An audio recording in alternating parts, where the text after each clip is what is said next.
कोणी असू दे, दादागिरी चालणार नाही.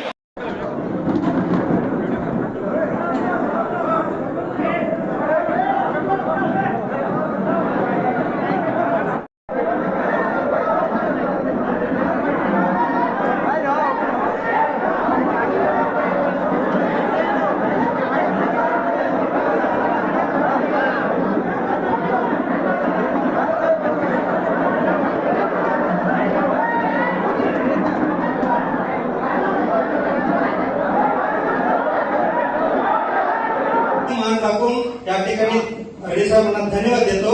आता पुढील घोषणा आपल्या सर्वांनी द्यायचा आहे. भारतीय जनता पार्टीचा